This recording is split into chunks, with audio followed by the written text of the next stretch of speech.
For 29 years, your Association of BellTel Retirees has led shareholder proxy campaigns at Verizon Communications. In that time, the association achieved 11 valuable changes to corporate governance policy, 3 by outright majority vote, and on 8 other occasions, it brought Verizon leadership to the table to agree upon negotiated corporate policy changes.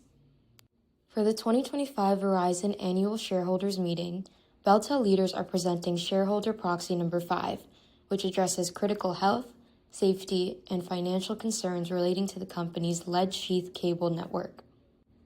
This proposal, the Lead Sheath Cable Report, formally requests that Verizon perform a study and report back to shareholders on the status of the thousands of miles of lead sheath cables crisscrossing the nation.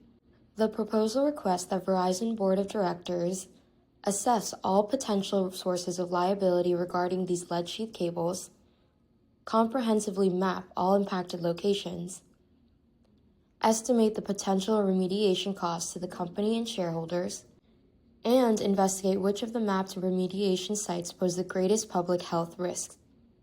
An analysis by New Street Research estimates total remediation costs at Verizon might be between $1 billion to $4 billion, and at AT&T as high as $7 billion. Although government programs may play a role, so retiree shareholders believe the topic warrants a comprehensive and independent examination. Retirees asked the board to provide a thorough summary report to shareholders.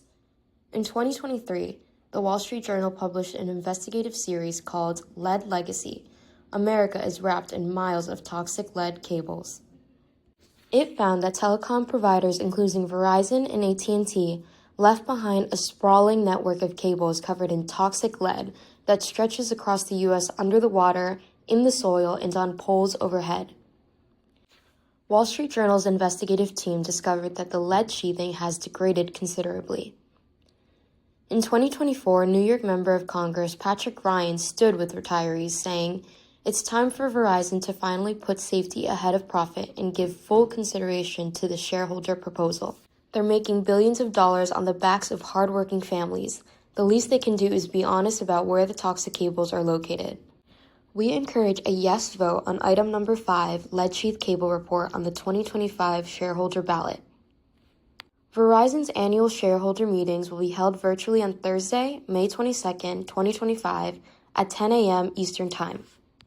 If you are a registered shareholder or Verizon Savings Plan participant, you may vote online at www.envisionreports.com/VZ, by telephone, or by mailing a proxy card. If you hold your shares through a bank, broker, or other institution, you will receive a voting instruction form that explains the various ways you can vote. We encourage you to vote your shares as soon as possible.